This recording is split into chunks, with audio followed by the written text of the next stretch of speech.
नाशिकमध्ये अवकाळी पावसाचा फळबागांना मोठा फटका बसलाय। पावसामुळे डाळिंब बागांचं सर्वाधिक नुकसान झालंय। जिल्ह्यातील 2,500 हेक्टरवर डाळिंबाच्या बागा उद्ध्वस्त झाल्यात। त्यामुळे शेतकरी आर्थिक अडचणीत सापडलाय। मालेगाव असेल, सटाणा या दोन तालुक्यांमध्ये डाळिंब पिकामध्ये आणि पेठ, इगतपुरी आणि सुरगाणा यामध्ये आंबा पिकामध्ये मोठ्या प्रमाणात फटका आहे।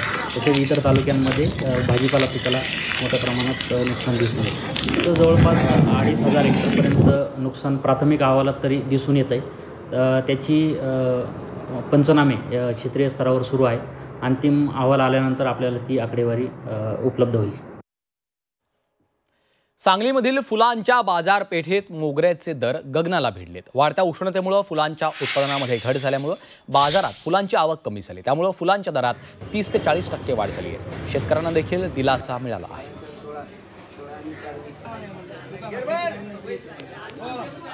गेल्या 40 वर्षापासून फुलाचं आणि गजऱ्याचा धंदा करत आहे। स्पेशली माझा गजऱ्याचा होलसेलचा धंदा आहे। गजऱ्याची आवक सध्या कमी असल्यामुळे सगळेच गजरे महाग झालेले आहेत। स्पेशली मोगऱ्याचं दर हे पहिला पूर्वी 200 रुपयाला बंडल यायचं, ते आता 550 रुपये बंडल झालेलं आहे। जुईचं बंडल 200 रुपयाला होतं, ते 400-450 रुपयेपर्यंत गेलेलं आहे। काकड्याचं बंडल 300-350 रुपयेपर्यंत गेलेलं आहे। फुलाची आवक कमी असल्यामुळं, उष्णता भयंकर असल्यामुळं आणि लगीन सरा असल्यामुळे फुलं भयंकर महाग झालेले आहेत।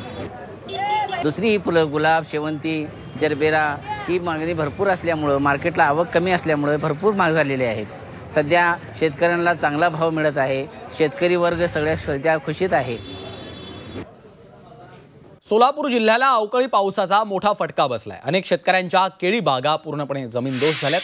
केळीसोबतच ऊस, आंबा, पेरू, चिकू या पिकांचंही मोठं नुकसान झालं।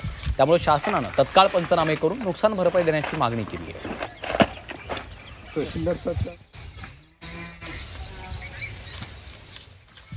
25 रुपये एक रोप असं करून 2200 रुपये आणली ती टोटल त्यांचं खंडर जातं एक 55,000 आणि केळी आतापर्यंत 10 महिने सांभाळायला कमीत कमी 1.25 ते 1.5 लाख रुपये माझे गेले तर, आणि सगळा खर्च टोटली 2.25 लाख झालेला आहे। तर आणि आता केळी उतरायला 15 रुपये 20 रुपये दिली, त्या एक 22 ते 23 टन माल निघल म्हणलं व्यापारी। म्हणलं ठीक आहे, म्हणलं ठरलं होतं, सगळं झालं।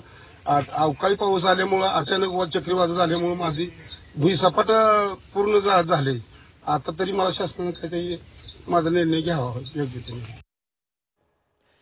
नाशिकच्या येवल्यातील 1,682 कांदा उत्पादक शेतकरी कांदा अनुदानापासून वंचित आहेत।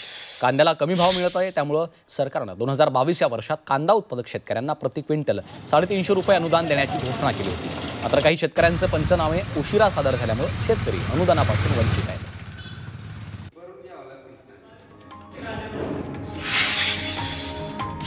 भंडाऱ्यातील 211 आधारभूत धान खरेदी केंद्रांना मंजुरी देण्यात आली आहे। धान खरेदी केंद्र सुरू झाल्यास शेतकऱ्यांना धानाचा पैसा लवकर मिळेल।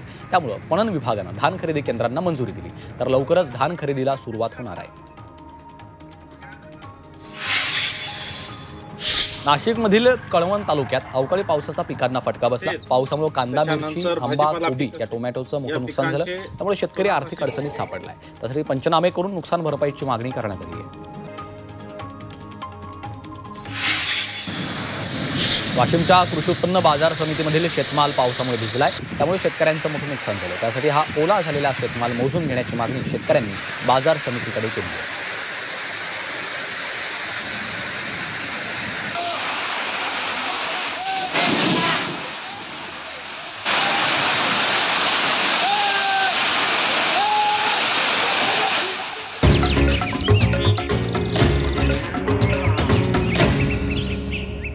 पीक पाणी पॉवर्ड बाय नेचर केअरचे सेंद्रिय खत ग्रीन हार्वेस्ट दाणेदार।